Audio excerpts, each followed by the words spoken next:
All right, there's no lengthy intro today. Let's just go to the hangar.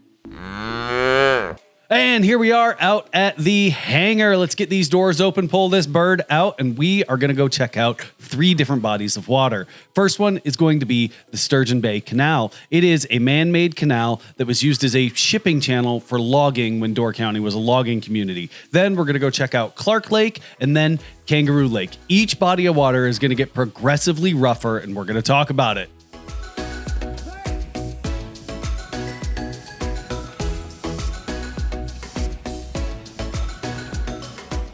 Look at that. Got it started on the first try.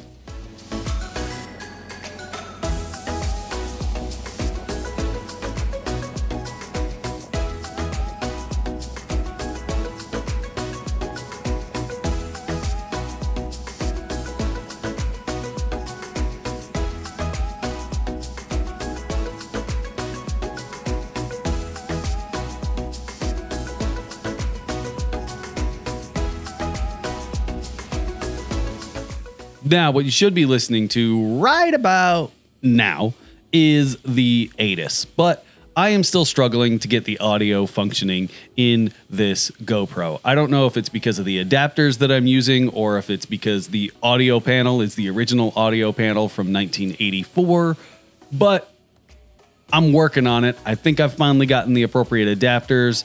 I've ran a few test runs with the GoPro, so hopefully, the audio is all figured out. And on the next video, you'll actually be able to hear what's going on inside the airplane. But let's get this airplane over to the runways so that we can take off and get this bird wet.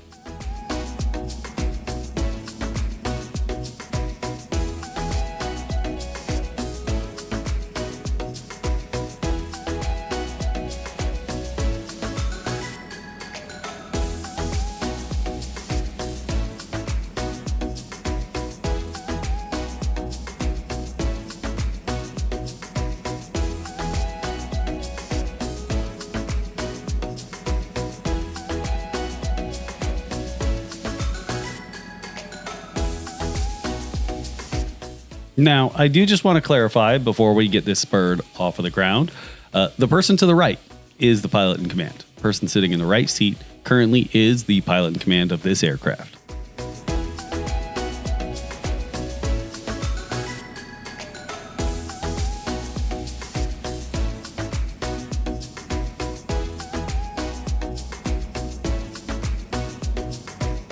All right, now let's talk about a run-up. How do we do a run-up in a Lake 200? Well, it's pretty much the same way that you do a run-up in any other fuel-injected Lycoming engine with a constant speed prop. You're going to set the prop full forward, set the mixture full rich, pump on or off, whichever you prefer. Set the RPM up to 1800, and then we are going to cycle the prop. What we're just looking for is that the prop's going to come down to about 1500 and then come back up. We're making sure that the prop doesn't get stuck. We're making sure that oil is getting out to the hub and adjusting the pitch of that blade. Then we just check our magnetos, just like you do in your Cessna 172. Left, drop a 50. Back to both, rise a 50. Right, drop a 50. Back to both, rise a 50. And run up is complete. They're that simple. Don't need to make them any more complicated than that. All right, now with our run up all complete, let's head to the runway. Fuel pumps on, flaps are down, trim is set in the green. Run through our takeoff checklist right there on the ceiling. Make sure the approach is clear. You know, we're at an uncontrolled airport, so there's a lot of people here. Sometimes there's some people here that don't talk on the radio, so you really got to make sure. Make sure it's clear before you take the runway. Turn all your lights on. Make sure you look like a dang old Christmas tree so that nobody lands on top of you in case you did miss somebody. And pull the power back so that you don't hit any of the seagulls. And yeah, we are aborting this takeoff. So this is how you abort a takeoff in a Lake 200 if your intention is to just use the perpendicular runway. That's our plan anyway, given that as we were rolling down, we realized the windsock agrees more with the short runway. But the camera's panning around looking for all these seagulls that I was trying to not hit. In the spring, this runway gets absolutely covered in birds. See, look, there goes one.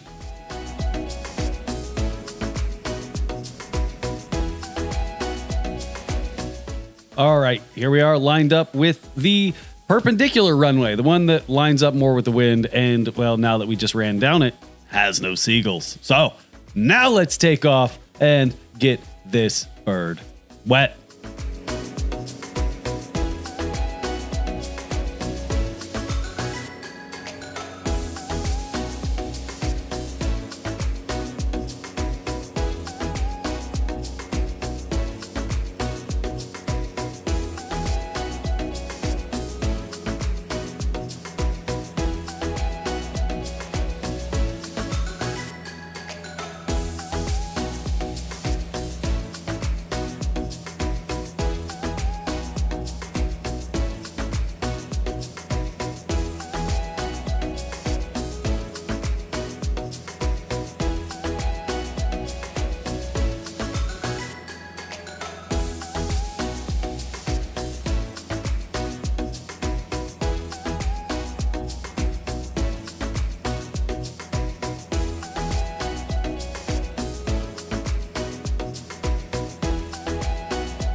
And here we are coming up on the Sturgeon Bay Canal. So run through our quick little flow, make sure our prop is forward, mixture's forward, and drop those flaps. Keep the gear up. Obviously, we don't need gear on the water. Do you know what happens if you try and land with the gear down on water, even in a seaplane? You end up upside down. So make sure, check your gear. Even look outside. Even if your light inside is showing that everything is good to go, look outside. You know the best gear indicator? Your gear. If they're down, guess what? They're down. This is a really easy airplane to see if the gear are down. It's a mid-wing aircraft, and the gear are right there. So you can see right about now, the water's got a little bit of ripple to it. This actually isn't too bad. I probably could have actually landed completely, sunken the airplane in to a displacement float or a displacement taxi. But I decided just for a little splash and go because we wanted to go check out Clark Lake and Kangaroo Lake as well.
And here we are coming up on the lakeside of the Door County Peninsula, and there are hundreds of shipwrecks around Door County, and here's one of them right here.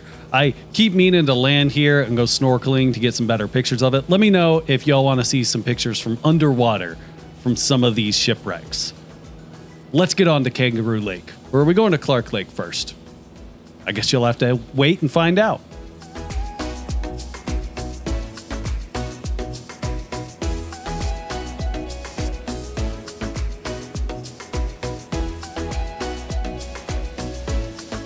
Now, if you look on the shoreline, it is pretty wavy, right? This aircraft does pretty well in waves up to about 6 to 8 inches. Swells, it doesn't do well at all.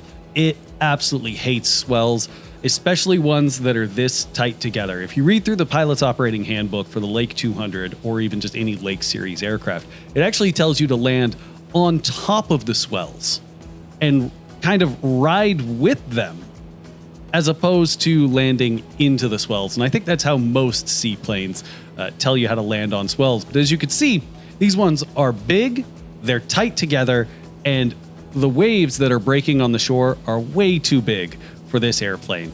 Anything over 8 or 9 inches of waves is just too much. Technically, this thing can take 1.5 foot waves, but that's in the event of like, oh my God, my engine died while crossing Lake Michigan.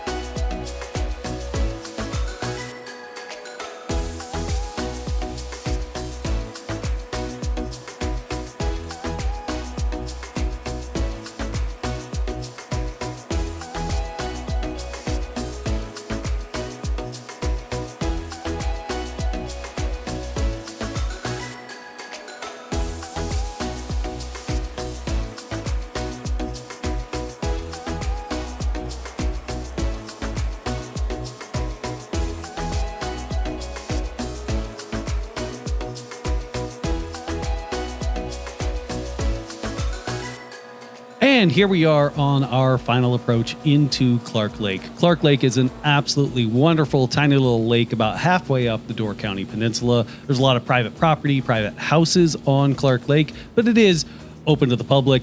Very often you'll see people out here fishing. I would love to have a house on Clark Lake, but it's a little out of my price range. I know if I sold my airplane, I could probably afford a house on Clark Lake, but then I wouldn't really want a house on Clark Lake because I wouldn't have a seaplane. But with Clark Lake being such a short lake and there being weeds at the edges, especially that far edge, I do my best for a short field attempt in Clark Lake, requiring me to cut the power, kind of dive down at the appropriate airspeeds. And really what ended up happening here is I didn't get my airspeed under control in time and touched down a little harder at a little too high of a nose attitude and skipped off the water a couple times. But we add some power, get the airplane going around, get a nice climb rate in, and bring it back to 25 squared. And let's go check out Kangaroo Lake.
And here we are approaching Kangaroo Lake. Kangaroo Lake is, well, called Kangaroo Lake because it's kind of shaped like a kangaroo, to be honest. Or at least maybe it used to be, because it doesn't really look like a kangaroo to me. But as we overfly it, maybe you can tell me if it actually looks like a kangaroo. But Kangaroo Lake, it's long, it's narrow. It usually isn't pretty wavy. It usually is pretty calm. And as you can see right here along the shore of Lake Michigan, it's pretty wavy out here. You can kind of tell that the waves are lining up with Kangaroo Lake. And as we get closer to Kangaroo Lake, you'll start to see those wind lines of the water getting all frothed up from the wind whipping across the top of the lake. And you'll eventually see that there is anywhere from 1 to 3 foot waves in Kangaroo Lake right now. It is way too rough to even attempt a landing. If you remember from the start of this video, I was saying that 18-inch waves is pretty much the limit, and you'd really only be doing that in the event of an emergency, like my engine died over Lake Michigan and I need to land. But this is way too rough for this aircraft. You might be able to accomplish it. You might be able to do it in a Beaver. You might be able to do it in a 182. You might even be able to do it in a Lake 200. But here's the thing. I really like my airplane. I like that there's no dents in it. I like that, all the parts are still attached in the places and where they're supposed to be attached. So I try to keep it out of, waves like this.